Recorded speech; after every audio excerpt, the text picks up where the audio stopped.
Nature's first green is gold, her heart is hue to hold, her early leaves a flower, but only so an hour. Then leaf subsides to leaf, so Eden sank to grief. So dawn goes down to day, nothing gold can stay. Is it depressing? What do you think it's saying? One more time. Nature's first green is gold, her heart is hue to hold, her early leaves a flower, but only so an hour. Then leaf subsides to leaf, so Eden sank to grief. So dawn goes down to day, nothing gold can stay. Huh?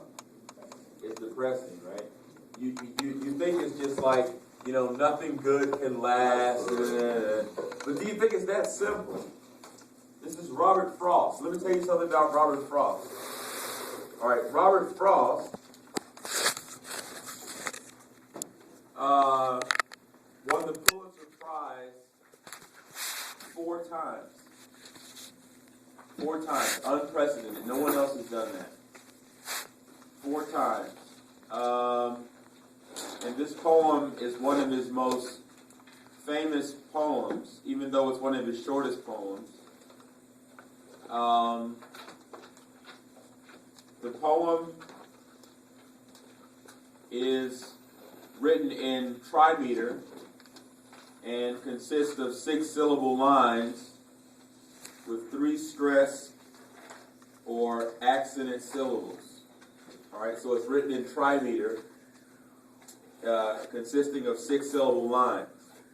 Now, before we get into the contextual meaning, let's see if that holds true.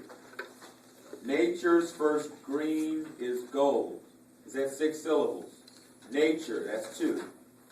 First, that's 1. Green, that's another one. Is, that's another one. Gold, so that's 6. So it's 6 syllables.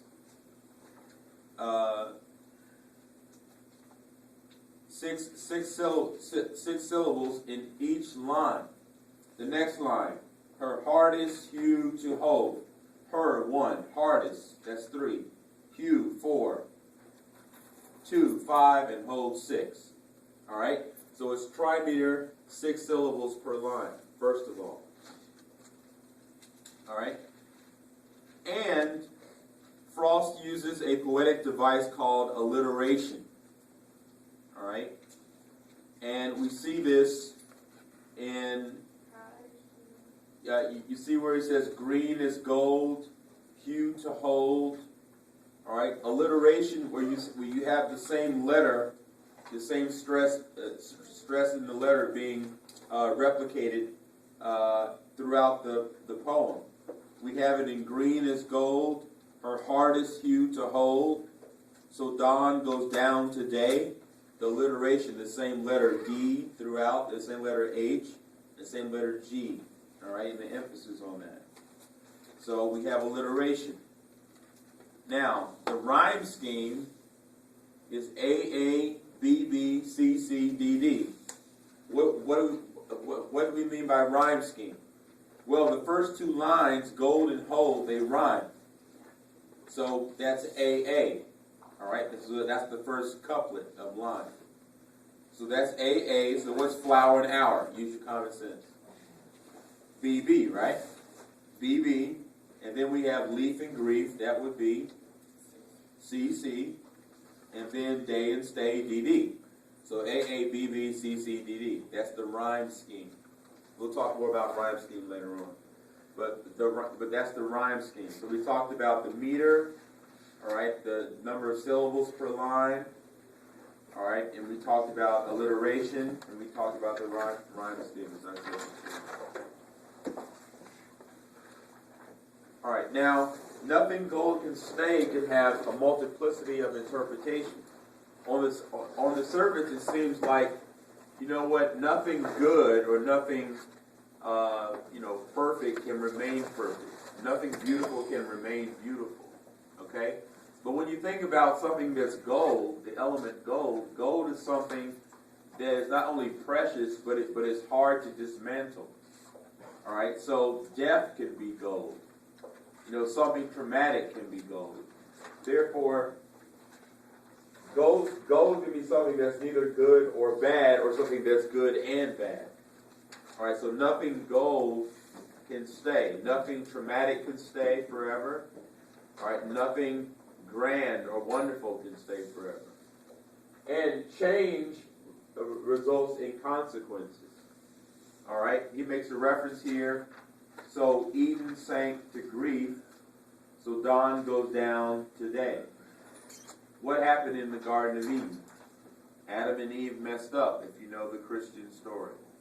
Adam and Eve ate from the forbidden fruit, then they got kicked out of the garden, and they were cursed, and they had all kind of diseases and so forth, and they were stripped from utopia, basically.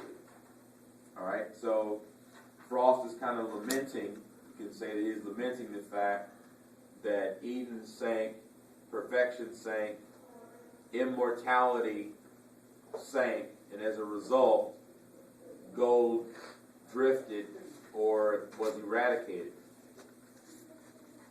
All right?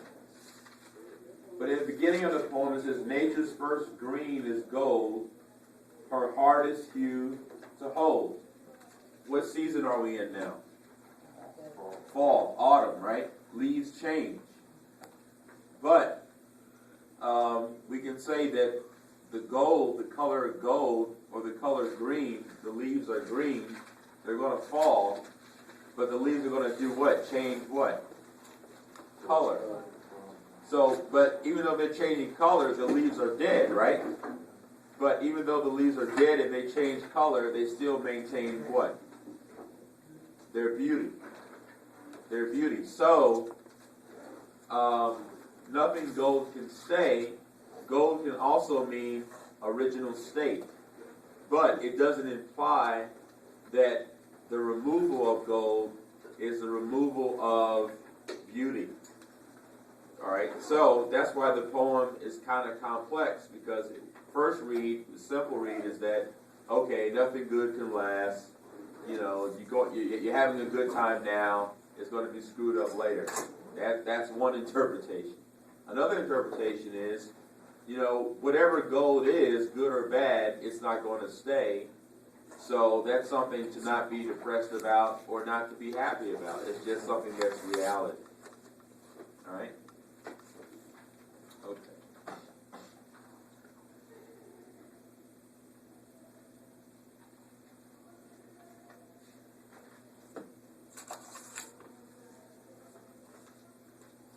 All right, let's now turn to The World is Too Much with Us, page 699, William Wordsworth. All right? Take some time to read that. Take a few minutes to read that. Think about that. At the bottom of page 699.